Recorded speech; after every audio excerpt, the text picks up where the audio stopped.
Dobro. History. Archive. Okay, let's set the scene. It's December 15th, 1967. It's just before 5 p.m., a cold Friday, only 10 days out from Christmas. Right, the absolute peak of rush hour. And the Silver Bridge connecting Point Pleasant, West Virginia, over the Ohio River is just choked with traffic.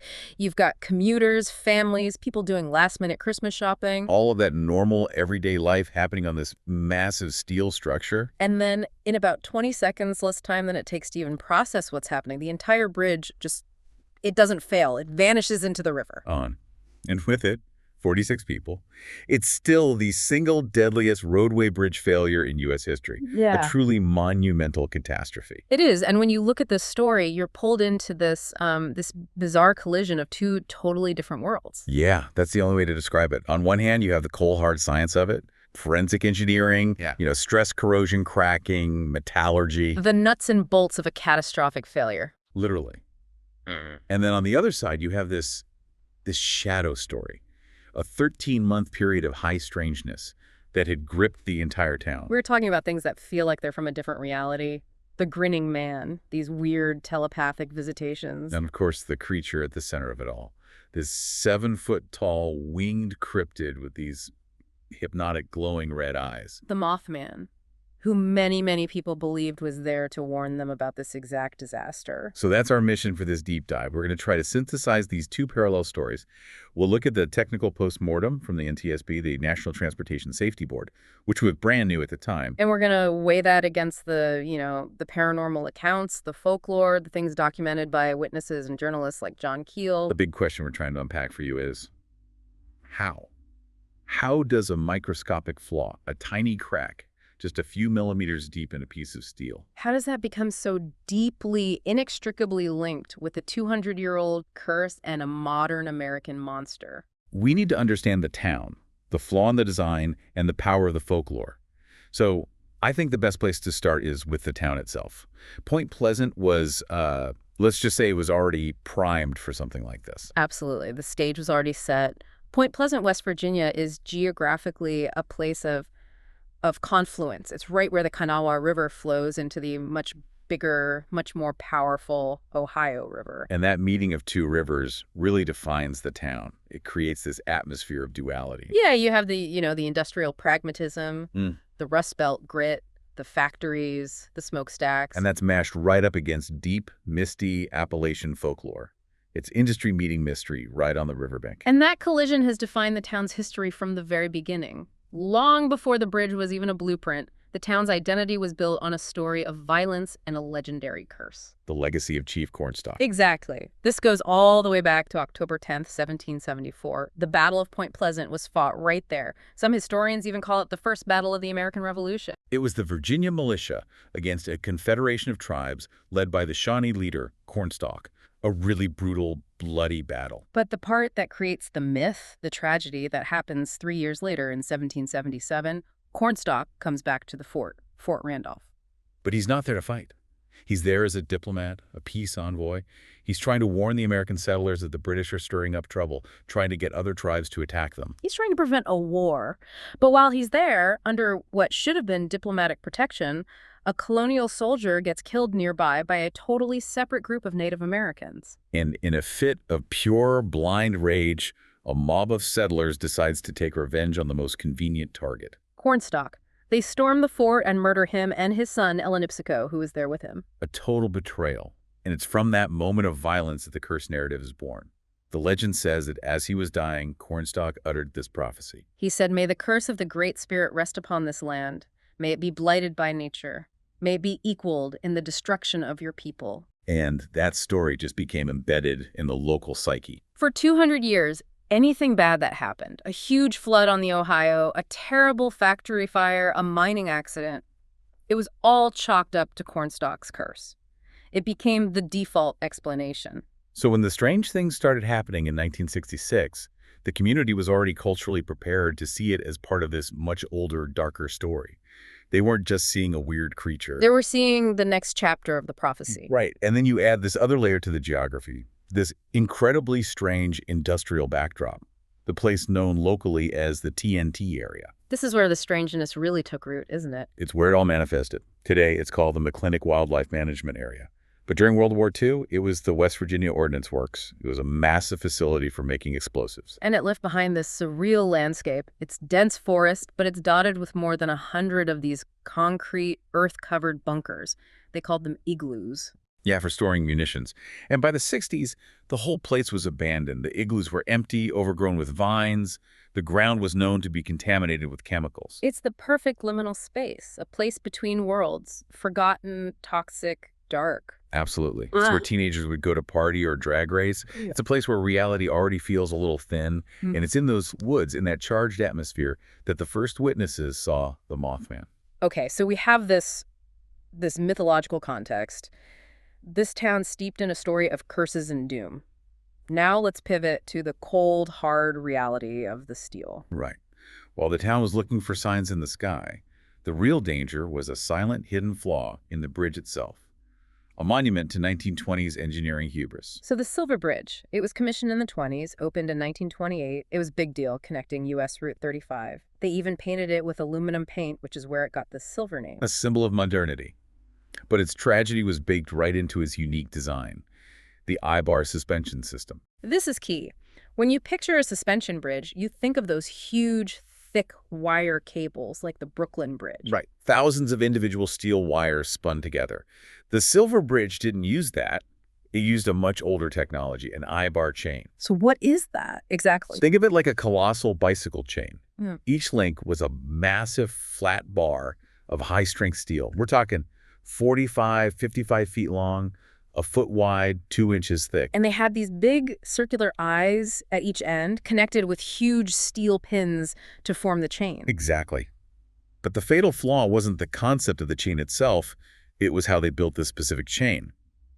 This leads us to what we have to call the fatal innovation: zero redundancy. Zero redundancy. That sounds bad. It's the worst thing you can have on a bridge. See, older chain bridges from the 1800s were, they were more cautious. They'd use a whole nest of I-bars for each link, maybe 8 or 10 bars stacked side by side. So if one bar started to fail, the other 9 could pick up the load. Precisely. It's a built-in fail-safe. It gives you a warning. It gives you time. But the Silver Bridge designers didn't do that. No. To save money and make the structure lighter, a classic 1920s innovation trap, they used only 2 I-bars per link. Just 2.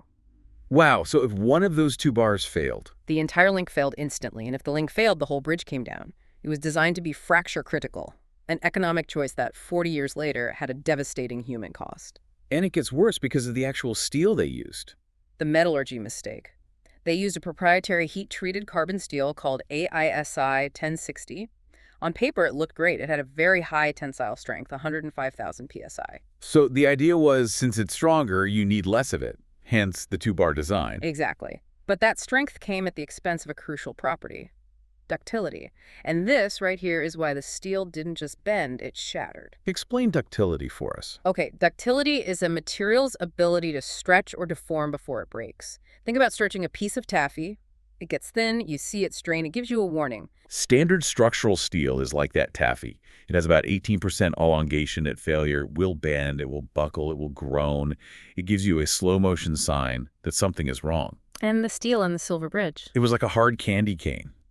It had only 5% elongation at failure. It was brittle, it was strong, sure, but if a flaw develops or the temperature dropped, it would just snap instantly. And that flaw was created by a process called stress corrosion cracking, or SCC. Yes, this is a microscopic process. Yeah. You get a tiny crack that grows very, very slowly over time. And it needs 2 things to happen: tensile stress, which the bridge had constantly, and a corrosive environment. And sitting over the Ohio River, in the moist, sulfur-rich air of the industrial Rust Belt. It was the perfect incubator for SCC. But here's the most damning part of the whole design, what we call the hidden secret. They couldn't even see the crack. They couldn't. The massive pin joints were covered by these heavy retaining plates. It made it physically impossible to do a visual inspection of the most critical stress point, the inner surface of the eye where the crack would start. So for 39 years, the bridge was literally hiding its own fatal cancer. Not only hiding it, The design was probably making it worse. The cap trapped moisture and pollutants right up against the steel, creating this perfect little chemical pocket for the crack to grow, day after day, year after year. It was a time bomb, a 39-year-long fuse. Exactly. So that's the mechanical time bomb. Now let's go back to the psychological one, because the collapse was the physical climax, but the year leading up to it was this sustained, terrifying prelude. And the heist strangeness, it didn't even start with the Mothman, did it? It began with something even weirder, something almost out of science fiction. The Grinning Man. That's right. November 2nd, 1966, a sewing machine salesman named Woodrow Derenberger is driving home on I-77. And he's forced to pull over by this strange charcoal-colored craft that he said looked like an old-fashioned thermos bottle. And this being gets out. Dark hair, shiny green suit, and this impossibly wide, fixed grin on his face. He telepathically introduces himself as Indrid Cold. And says, "We only want to know more about your race."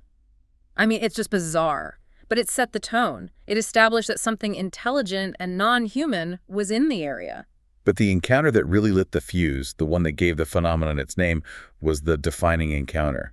November 15th, 1966, in the TNT area. Two young couples, Roger and Linda Scarberry, and Steve and Mary Millette, they're driving through there late at night. And they see these two huge, glowing red circles in the darkness by an old power plant. At first, they think it's just reflectors, right? Yeah, but then their headlights catch the full shape. And they realize the red circles are eyes.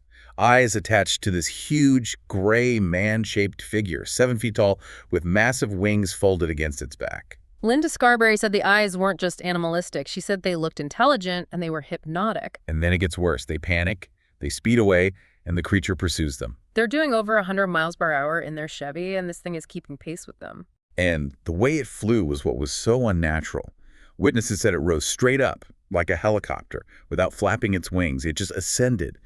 And then it glided effortlessly, following them all the way back to the city limits, making this high-pitched screeching sound. They were hysterical when they got to the courthouse. And what gives this so much weight is the reaction of the deputy who took their report, Millard Halstead. Halstead was a veteran cop. He'd seen it all. He said he knew they weren't lying because they were, in his words, scared to death. He went out to the TNT area himself and found nothing, but he and other officers reported their radios were full of strange, high-pitched static all night. And that report kicked off a media firestorm. The Point Pleasant Register ran that famous headline, "Couples see man-sized bird, creature, something." An editor coined the name Mothman, and the story just exploded. It went national. And a local journalist, Mary Heyer, who was a correspondent for the Athens Messenger, she suddenly found herself at the center of this global phenomenon. She became the archivist of the town's anxiety.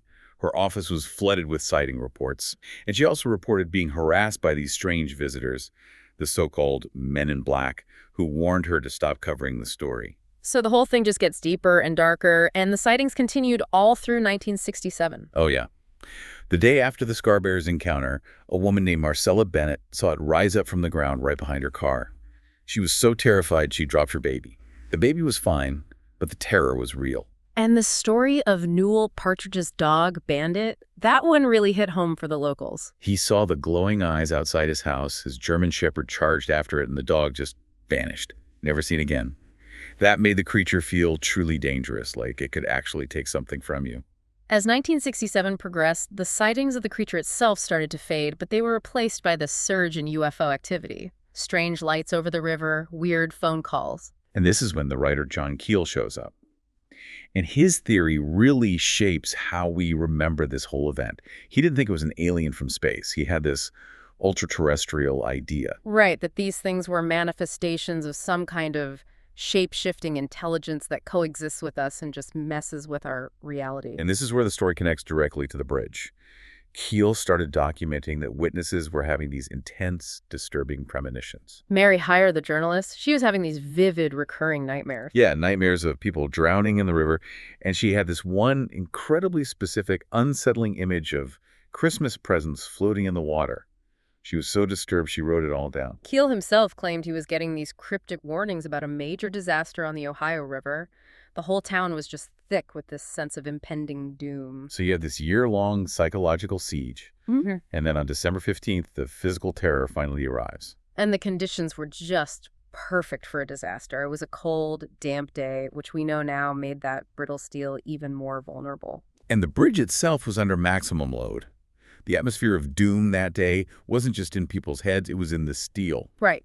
Because of a poorly timed traffic light on the West Virginia side, the bridge was packed, bumper to bumper. It was rush hour traffic plus the Christmas rush. The structure was holding as much weight as it possibly could. The worst case scenario. And at 4:58 p.m., that invisible, microscopic crack finally reached its breaking point. The fracture event. It happened high up on the suspension chain near the Ohio Tower at a joint labeled C13N. The tiny 0.12-inch crack, which had been growing for 4 decades from SCC, finally hit its critical length. The cold temperature just stole whatever little toughness the steel had left. It just snapped, a brittle cleavage fracture. Witnesses said it sounded like a shotgun volley, just a single, massive, metallic CRX. That was the sound of the lower limb of IBAR 330 shattering. And because of that fatal design flaw, the zero redundancy, the collapse was instant and inevitable. Right. The moment that first bar failed, its entire load was transferred to its twin, which of course instantly failed too. And that severed the entire north suspension chain. The whole balance of the bridge was gone. The towers lost their equilibrium, the deck twisted and tipped, and the entire 1,460-foot span just disintegrated into the Ohio River. The witness accounts are they're horrific. Charlene Wood, she was 21, pregnant with twins, waiting on the approach ramp. So close. She watched the car right in front of her just tip over and vanish. And she slammed her car into reverse. The engine stalled, but she'd backed up just enough.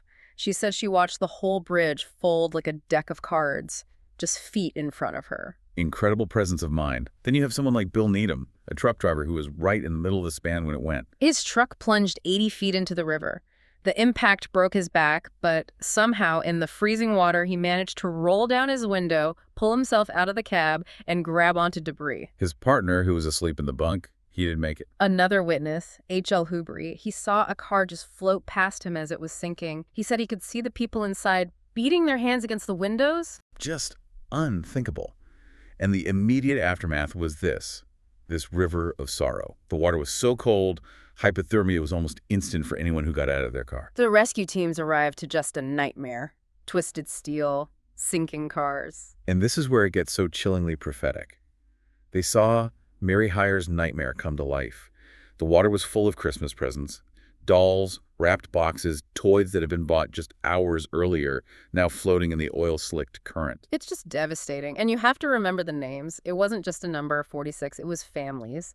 Hilda Bias and her 2 little girls, Kimberly and Kathy, aged 2 and 10. Just coming home from a shopping trip. Workers like Melvin Cantrell and Cecil Counts. An entire cross-section of a community gone in 20 seconds. The scale of the disaster was so immense that the investigation had to be too. The NTSB, which was barely a year old at the time, took charge. And their first task was basically to rebuild the crime scene from the bottom of the Ohio River. It's an incredible image. They dredged up the wreckage piece by painstaking piece and laid it all out in a field like a giant broken skeleton. Meticulously reconstructing it until they could pinpoint the exact origin of the failure. Which led them to the smoking gun. IBAR 330. They knew from the way the bridge fell, the north side went first, that the failure had to be on that north chain. And when they examined IBAR 330, the break surface told the whole story. It was flat and smooth. A classic brittle cleavage fracture. It hadn't stretched or warped, it just snapped clean. And using electron microscopy, they zoomed in. And they found it. Not a defect from the factory, but a tiny semi-elliptical crack right at the edge of the pinhole. And the size of it is what's so staggering. It was only 0.12 inches deep, less than 1/3 of a centimeter. It's almost unbelievable that a flaw smaller than the nail on your pinky finger could bring down a structure that massive, packed with cars and people. It just perfectly illustrates the terrifying danger of a fracture-critical design. That tiny crack grew for 40 years, and on a cold, heavily loaded Friday, it finally won. So the final NTSB report, which came out in 1970, was this absolutely scathing indictment, the design verdict. It boiled down to 3 critical failures. First, the material itself. That AXA 1060 steel was just fundamentally wrong for the job. It didn't have the fracture toughness needed for that kind of environment. Second, the lack of redundancy. That 2 IBAR design was, as they put it, a structural liability that guaranteed total collapse from a single component failure. And third, and this is the institutional failure, the impossibility of inspection. Those retaining plates made it a blind system. They sealed off the most likely point of failure from anyone who might have been able to find it. But hold on, the bridge was inspected for 39 years? Weren't the inspectors at fault for not finding it, even with the cap? That's a fair question, but they were working with the technology of the time. Inspections back then were basically a guy with a pair of binoculars looking for big, obvious cracks or rust. They weren't equipped to find a microscopic crack hidden under a thick steel plate. So the whole system failed, from the design in the 20s to the inspections in the 60s. Exactly. And that failure forced a revolution in safety. The legacy of safety that came from this is profound. This is the silver lining, if you can call it that. Congress passed the Federal Aid Highway Act of 1968. And that act mandated the creation of the National Bridge Inspection Standards, the NBIS. This is huge. It's the reason that today, every major bridge in the country has to be inspected in detail by qualified engineers, usually every 2 years. It created the entire modern framework for infrastructure safety. It created the National Bridge Inventory, a database to track the health of every bridge. So every time you drive over a bridge today, you are, in a very real way, being kept safe by the tragic lesson of the Silver Bridge. And the replacement bridge, the Silver Memorial Bridge, which opened in 1969. It's a completely different design. A cantilever bridge, chosen specifically because it has multiple redundant load paths. So if one piece fails, the bridge stays up. A lesson learned in the most brutal way possible. So we have the answer, the clear scientific engineering answer. Brittle steel, corrosion, zero redundancy. And yet, that's not the story that has survived, is it? Not at all. The cultural story, the folklore, just completely resists that mundane technical explanation. The Mothman became a prophet of doom. The timing was just too perfect for any other narrative to take hold. The fact that the Mothman sightings just stopped. They completely ceased right after the collapse. It fueled the theory that its work was done, the warning had been delivered, or the event it was tied to had passed. It created this seamless fusion of fact and folklore. The bridge collapse was the horrific, spectacular climax that the whole year of high strangeness seemed to be building towards. And from a sociological perspective, you can see why that narrative was so powerful. It's a form of what you could call narrative hijacking. What do you mean by that? Well, think about the two explanations. The scientific one is that a microscopic crack caused by a design choice made by engineers 40 years earlier killed 46 of your friends and neighbors. That's random. It's meaningless. And it's deeply disturbing because it's a human failure. Exactly. It implies that the systems we trust can and do fail us in catastrophic ways. The Mothman story, on the other hand, gives the tragedy meaning. It assigns it a supernatural cause. It makes it part of a cosmic drama instead of a preventable accident. It shifts the blame from a flawed engineering drawing to a mysterious, powerful entity. It externalizes the horror, which can be, in a strange way, more comforting than acknowledging the human-made flaw. And of course, John Keel's 1975 book, The Mothman Prophecies, just cemented all of this. He wove it all together, the MIB, the UFOs, the premonitions, the collapse, into one terrifying, cohesive story. And then the 2002 movie with Richard Gere introduced that story to a whole new global audience and put Point Pleasant on the map for something other than this industrial tragedy. And the town has completely embraced it. The annual Mothman Festival brings in thousands of people. And right there in the center of town, there's a 12-foot-tall, polished steel statue of the Mothman. It's an incredible symbol, a community memorializing its greatest trauma, not with a monument to the victims, but with a statue of the monster that supposedly foretold it. So here we are at this confluence again. The scientific fact is that the bridge failed because of bad steel, bad design, and bad luck. A failure that forced us to create the modern safety standards that protect us today. And the cultural fact is that the tragedy will forever be linked to the Mothman, the Grinning Man, and the curse of Chief Cornstalk. The real lesson here might not just be about bridge engineering, but about prevention versus prediction. What do you mean? The Mothman, the curse.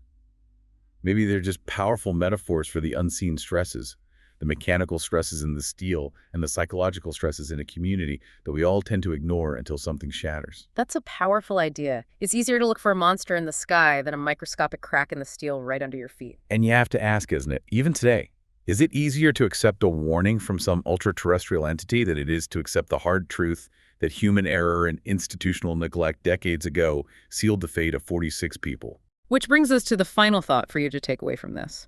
We are still surrounded by aging infrastructure.